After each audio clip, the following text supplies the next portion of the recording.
et bienvenue dans la chaîne de Mathématiques Sciences. Aujourd'hui, je prends et expliquer une nouvelle vidéo, qui est une vidéo tout simplement en physique-chimie sur le thème numéro 2, mouvement et interaction. Et dans cette vidéo-là, nous allons aborder la notion d'action et de force. Ok, bravo. Donc, on va aborder ces deux notions-là qui sont, vous allez voir, très liées ensemble. Et donc, on va essayer de comprendre un petit peu comment ça marche. Ok, bravo. Alors, du coup, ici, au niveau des actions et des forces, vous allez voir que grosso modo, c'est des choses simples en réalité. C'est-à-dire que dans la vie même de tous les jours, vous faites toujours des actions. Okay, vous êtes toujours en interaction, vous êtes toujours en mouvement. Et donc, vous allez exercer comme ça une force et vous allez faire des actions. Ok, bravo. Et justement, lorsque justement vous allez avoir un système et que vous allez l'étudier, et que ce système, justement, quand il est étudié, il est dans une interaction avec un autre système, et ben il va subir forcément une action de la part de l'autre système. Ok, pas de la part du système en question.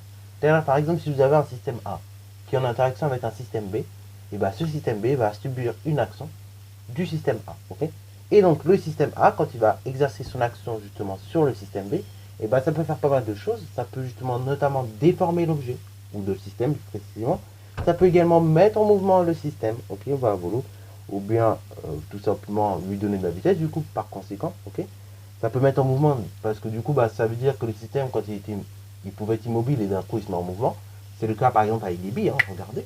Quand vous lancez une bille et que vous en aviez une autre qui était immobile, et elle peut éventuellement toucher l'autre qui était immobile et la mettre en mouvement. Ok, ainsi, donc ça va mettre en mouvement l'objet qui était immobile. Ok, et troisièmement, ça peut également déformer la trajectoire et la vitesse du système. Ok, bravo.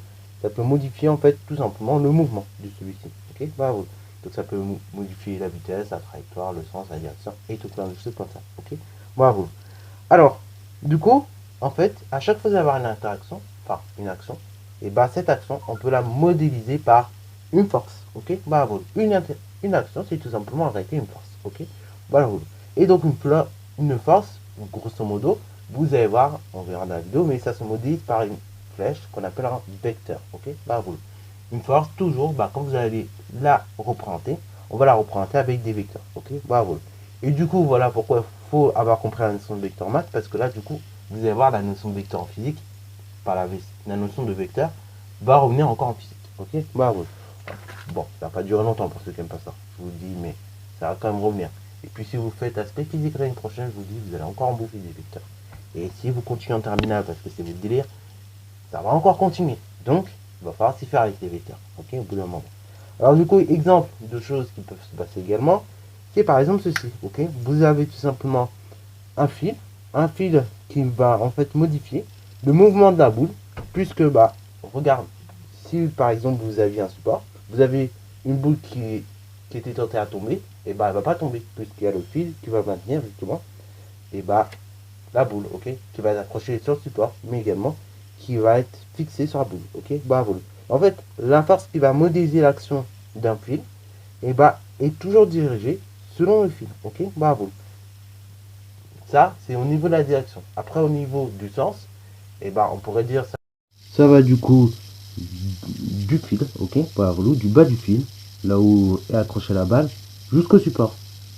Alors du coup, une force, vectoriellement parlant, on peut la représenter effectivement par un vecteur. Un vecteur qui va avoir un certain nombre de caractéristiques, comme le point d'application, le sens, la direction et la norme. Ok. Alors du coup, le sens, au niveau du point d'application, ça va juste nous indiquer sur quel système du coup la force va s'exercer. Après, au niveau donc du sens, ça va indiquer de où à où la force va s'exercer. Par exemple là, au niveau du fil, on avait dit que c'était plutôt de la balle vers le haut du fil, ok, puisque ça l'empêchait de tomber. Et également donc au niveau de la norme, c'est tout simplement la valeur de la force, ok, la valeur de la force qui d'ailleurs petit rappel est exprimée toujours en newton, ok, ça pareil, on l'avait vu au collège, mais donc toutes les forces, à chaque fois que vous avez une force, elle s'exprime en newton, ok, alors prenons un exemple également de représentation de force. Donc là ici vous avez un ballon, ok, vous avez un ballon donc de 500 grammes, voilà, dans lequel justement le footballeur va taper dessus. Et donc justement, en fait, tout simplement, le footballeur quand il va taper sur ce ballon, il va être soumis par pas mal de choses. Il va être soumis par la force justement de la pelouse, ok, qu'on peut appeler support, et également la force exercée par la terre qu'on appelle le poids, et également donc par la force exercée par son pied, ok, bravo. Ainsi donc vectoriellement parlant, on peut le représenter comme ça. Alors donc vous avez trois forces. Vous vous avez la force que va exercer le footballeur par le pied sur le ballon, ok, qui va plutôt aller donc dans une direction oblique, ok, qui va plutôt aller donc du point d'application vers le haut, ok, bravo. Après, vous avez la force exercée donc sur le ballon, ok, par le support. Donc là, c'est une force verticale vers le haut. Et après, donc vous avez une force que la terre va exercer sur le ballon. Donc là, qui est le poids du coup. Et là, c'est une force verticale vers le bas. Et du coup, bah, si ces trois forces-là réunies, bah, en fait, ce sont tout simplement les différentes forces qui vont s'exercer sur un ballon quand il va être mis en mouvement. Quand il va être stable, il y aura juste la force de la pelouse sur le ballon ainsi que le poids. Mais quand il sera mis en mouvement, bah, vous aurez tout simplement la troisième force que je vous ai repris en bleu.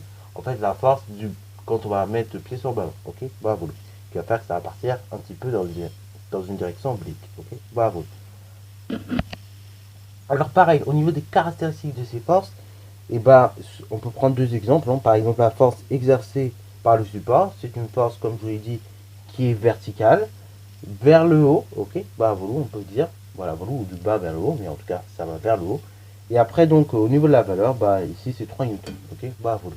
Alors, après, pareil, la force exercée par la terre sur le ballon, c'est la même chose, plus ou moins. C'est une force qui est verticale. Par contre, au niveau du sens, c'est différent. Là, ça va vers le bas. Et au niveau de la norme, c'est également 3 newtons, ok. Alors, du coup, bah, quand vous avez l'appareil que je viens de vous illustrer par ce tableau, en fait, je viens de vous illustrer que tout simplement, la force exercée par support par le ballon et la force exercée par la terre sur le ballon, et bah, en fait, ce sont deux forces qui sont tout simplement contraires, qui sont donc opposées, comme on dit. Ok. Alors, on dirait deux forces qui sont opposées, justement, bah, de la même façon qu'on peut dire qu'on a des vecteurs opposés, dans le sens où justement la direction est la même, le sens, lui, par contre, est différent, mais la norme est également la même. Ok. Voilà, c'est au niveau donc tout simplement des forces, c'est exactement la même chose. Quand vous avez deux forces qui sont dites contraires, qui sont dites tout simplement, qui sont dites opposées, bah en fait, c'est que ces deux forces, elles ont exactement la même direction, la même norme, mais juste, eh ben, elles n'ont pas le même sens. Du coup, ça fait que ces deux forces, elles se compensent, puisqu'elles ont la même norme, elles vont dans la même direction, mais juste elles n'ont pas le même sens. Et du coup, ça fait que bah, l'objet reste statique, ok, il reste en équilibre. Et donc, si on rajoute une troisième force, comme c'était le cas ici, bah, ça fait que l'objet va tout simplement bouger. En l'occurrence, il va bouger vers la droite. Voilà, donc sur ce, c'est la fin de cette vidéo. J'espère qu'elle t'a plu. Si c'est le cas, n'hésitez pas à la liker, commenter et bon à toi en mathématiques et en sciences.